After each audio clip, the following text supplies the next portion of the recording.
Hey everyone. Before we get started, just wanted to remind you to subscribe to the deep dive on YouTube, Spotify, and Amazon, so you don't miss any future episodes. So, you won't believe what my friend Alex and I were talking about the other day. Digital clones. Like AI versions of people. Yeah, like AI versions of actual people. It sounds like we were living in a sci-fi movie, I huh? guess. But this tech is like exploding right now. Yeah, it's true. And it's actually way more advanced than just those like basic chat bots you might be picturing. Okay. We're talking about digital twins. Okay. AI replicas built from tons of personal data that can mimic your personality, your values, even your taste in music. Okay, hold up. How do they even build these digital twins? Is it like you spill your deepest secrets to a supercomputer and bam, there's a digital you? It's definitely more involved than a simple personality test. Right. Researchers at Stanford and Google used in-depth interviews and AI transcription to create incredibly realistic digital twins. Wow. Imagine sitting down for a 2-hour video interview with an AI pouring out your entire life story. Oh, gosh. That's what participants in this study did, and it resulted in an average of 6,491 transcribed words per person. Whoa. 6,491 words. That's like writing a novella about your life. I can't even decide what to have for breakfast most mornings. Yeah.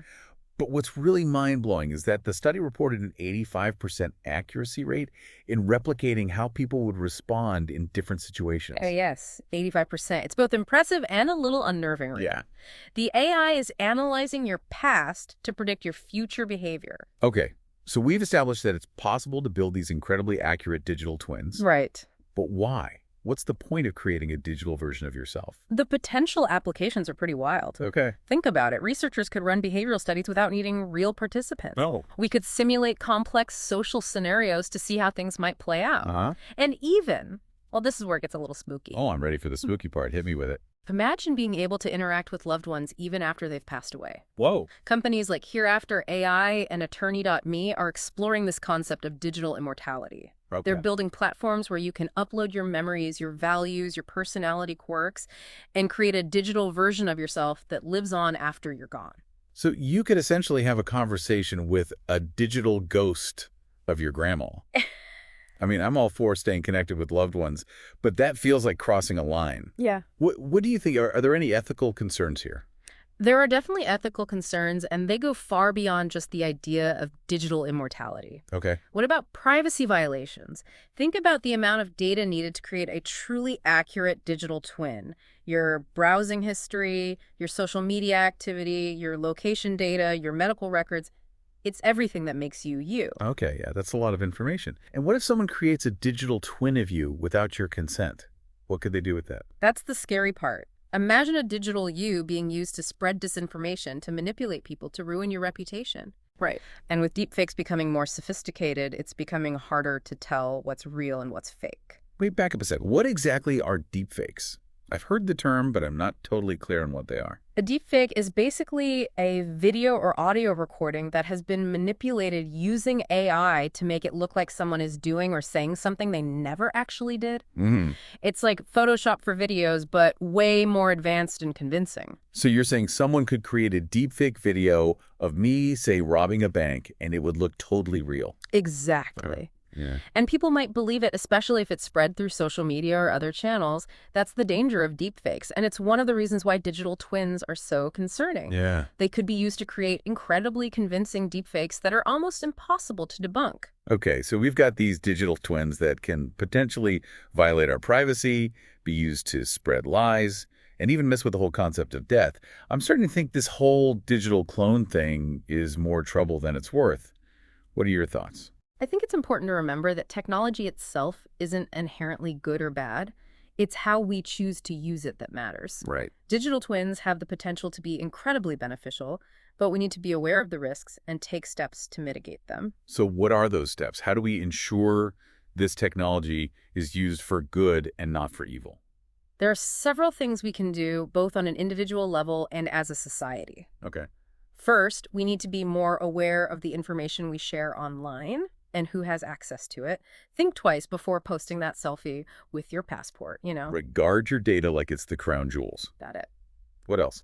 We also need to demand greater transparency from companies that are developing and using this technology. What data are they collecting? How are they using it? What safeguards are in place to protect our privacy? These are questions we should all be asking. So it's about holding these tech companies accountable and making sure they're not just running wild with our data. Exactly. And we need to be having serious conversations about the ethical implications of digital twins. What are the boundaries? What uses are acceptable and what are off limits?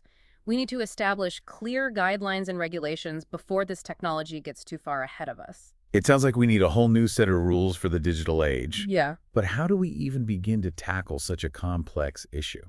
Well, for starters, we need to educate ourselves and others about the potential risks and benefits of digital twins. Okay. The more informed we are, the better equipped we'll be to make responsible choices about how this technology is developed and used. It's like that old saying, knowledge is power.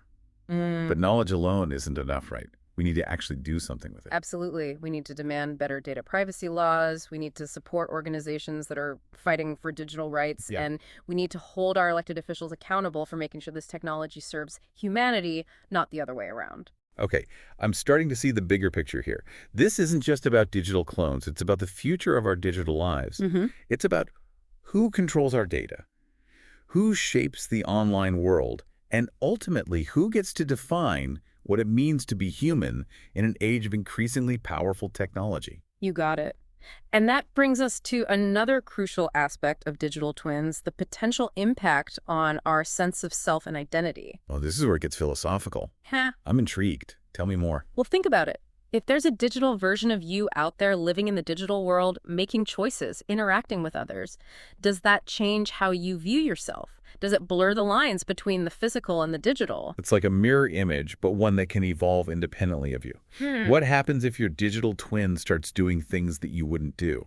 Or expressing beliefs that you don't hold? Does that diminish your own sense of agency? These are deep questions, and there are no easy answers. Right. But it's something we need to grapple with as this technology advances, because the more realistic and autonomous our digital twins become, the more they challenge our understanding of what it means to be human. This is heavy stuff, but I'm glad we're talking about it. Yeah. It feels like we're on the verge of something truly transformative, both technologically and philosophically. We are, and it's up to us to decide what that transformation looks like. We have the power to shape the future of digital twins and the future of our digital lives. It's a daunting task, but I'm also feeling a sense of excitement.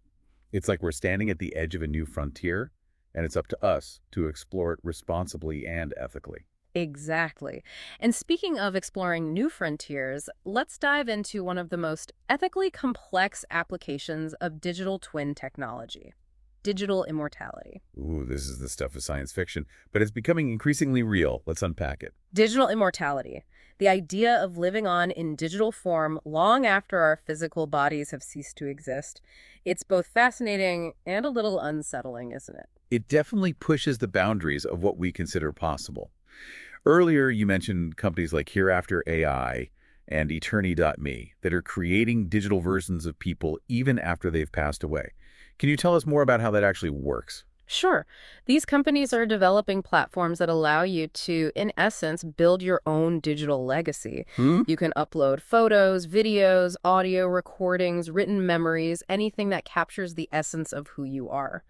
The AI then uses this data to create a digital representation of you, one that can interact with others, share memories, and even express opinions. So it's like creating a digital time capsule of your life, Yeah. but one that can actually talk back to you. In a way, yes. But it's important to remember that this digital version of you isn't actually conscious.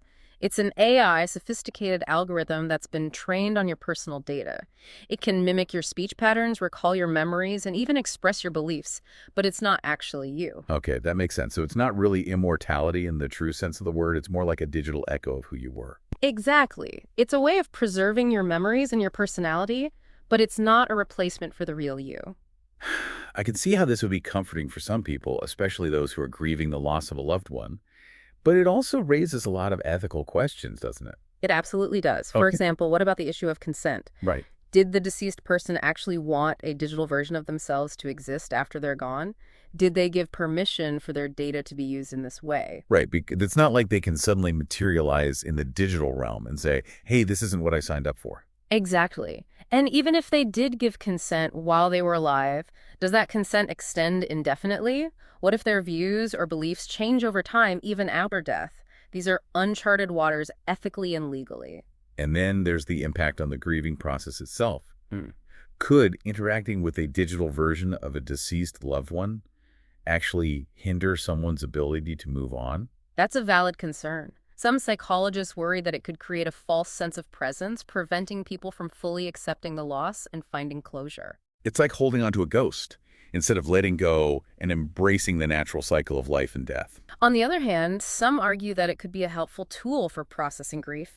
Imagine being able to talk to the deceased person, to share memories, to ask unanswered questions. Yeah. For some, that could be incredibly therapeutic. I guess it really depends on the individual and their relationship with the deceased.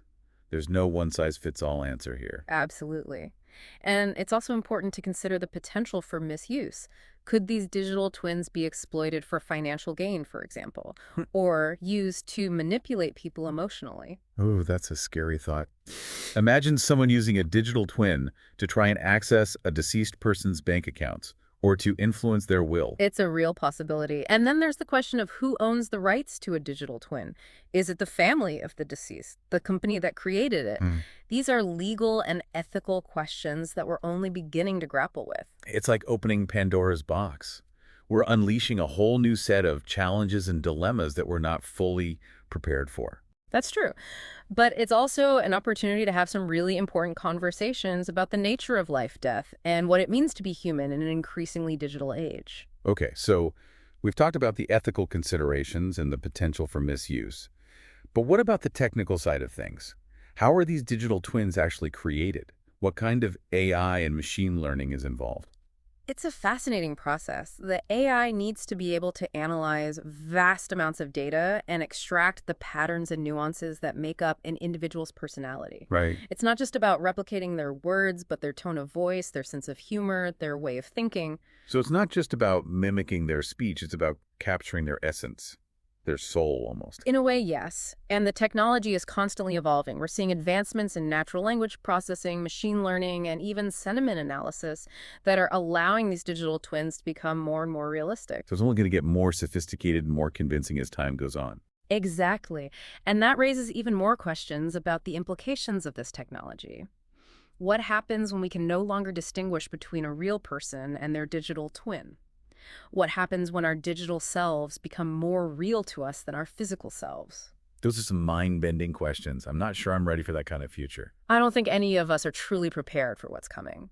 But it's coming nonetheless. And it's up to us to shape that future, to ensure that this technology is used in a way that benefits humanity, not harms it. Okay, so we've established that digital twins raise a whole host of ethical and philosophical questions.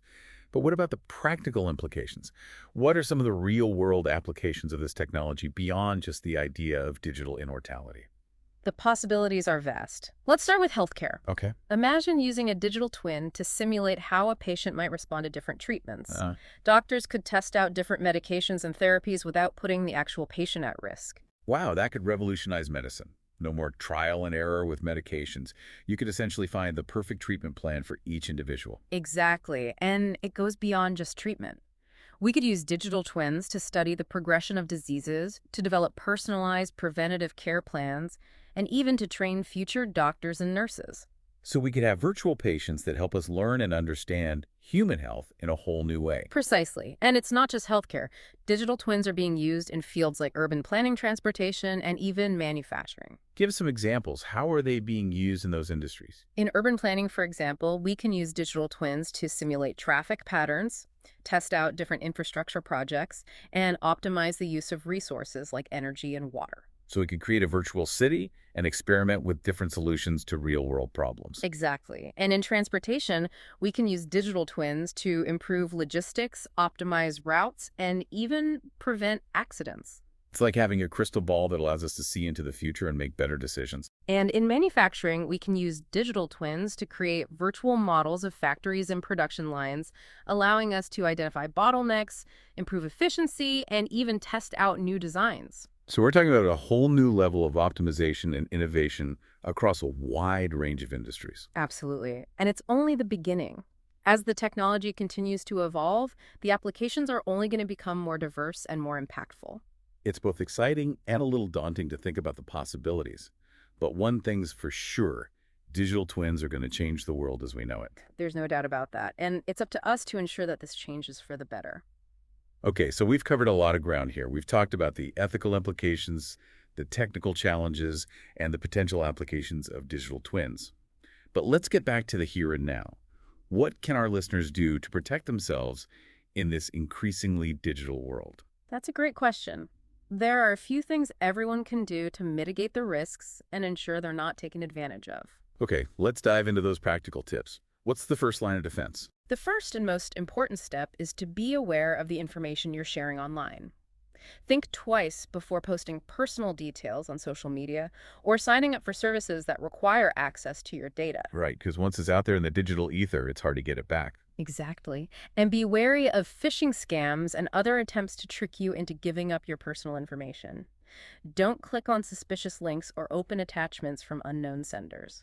So it's all about being vigilant and using common sense when navigating the online world. Absolutely. And be sure to use strong passwords and enable two-factor authentication whenever possible. This adds an extra layer of security to your accounts and makes it harder for hackers to access your data. Okay, that's good advice. Anything else? Keep your software and apps up to date. Updates often include security patches that can protect you from vulnerabilities. Right, because those pesky hackers are always finding new ways to exploit our systems. Exactly. And finally, educate yourself about digital twins and the potential risks and benefits. The more you know, the better equipped you'll be to make informed decisions about your digital life. Knowledge is power, as they say. But sometimes, even with all the knowledge in the world, it can feel like we're at the mercy of these powerful technologies. Is there anything we can do on a societal level to ensure that digital twins are used ethically and responsibly? That's a crucial question. We need strong regulations and ethical frameworks to guide the development and use of this technology. So we're talking about things like data privacy laws, transparency requirements, and mechanisms for accountability. Precisely. We need to ensure that companies developing digital twin technology are held responsible for the ethical implications of their products. And it's not just about government regulations. We also need ethical guidelines and industry standards to promote the responsible development and use of this technology. Absolutely. The tech industry has a responsibility to self-regulate and ensure they are not creating harmful products. They need to be proactive in addressing ethical concerns and work with policymakers to develop sensible regulations. It's about striking a balance between innovation and responsibility. We want to encourage technological progress, but not at the expense of our privacy, security, or autonomy. Exactly. It's a delicate balance, but it's one we need to get right. The future of digital twins, and indeed the future of our digital lives, depends on it. Well said. And it's not just about protecting ourselves from harm. It's also about shaping the future of this technology in a way that benefits humanity. Absolutely. Digital twins have the potential to revolutionize many aspects of our lives, from healthcare and education to business and entertainment. We could use them to create personalized learning experiences, develop more effective medical treatments, or even design safer and more efficient cities. The possibilities are endless, but we need to make sure that we are developing and using this technology in a way that aligns with our values and goals as a society. It's about harnessing the power of digital twins for good while also mitigating the risks. It's a tall order, but it's one we need to strive for. And it's a conversation that needs to involve everyone. We need to bring together technologists, ethicists, policymakers, and the public to discuss these issues and find solutions that work for all of us. It's a collaborative effort. We need to work together to ensure that the future of digital twins is a bright one. Well said. And with that in mind, let's shift gears and delve into another crucial aspect of digital twins, their potential to be weaponized for disinformation. This is where things get really concerning. Okay, we touched on deepfakes earlier, but I have a feeling this goes even deeper. Let's unpack it.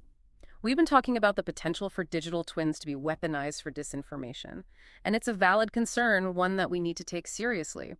We've already seen how deepfakes can be used to spread misinformation and manipulate public opinion. Now imagine those deepfakes being powered by digital twins that can mimic someone's voice mannerisms and even their thought patterns with incredible accuracy. So you're saying someone could create a digital twin of a political leader, for example, and use it to spread propaganda or even incite violence? Exactly. And because these digital twins are so convincing, it would be incredibly difficult to debunk the information they're spreading. People might believe it simply because it looks and sounds so real. That's terrifying. It's like giving bad actors a superpower for deception. Are there any real-world examples of digital twins being used for disinformation yet? While we haven't seen full-blown digital twins deployed for these purposes, yet there have been cases where AI-generated content has been used to manipulate opinions and spread propaganda. Remember the 2016 U.S. presidential election. There were reports of social media bots and fake accounts spreading misinformation and influencing voters. Those weren't digital twins, but they were a precursor to the kind of sophisticated manipulation we could see in the future. Right, and we've also seen deep fakes being used to create fake celebrity porn or to discredit political figures. It's not hard to imagine those same tactics being used with digital twins, but with even greater impact. And it's not just about politics.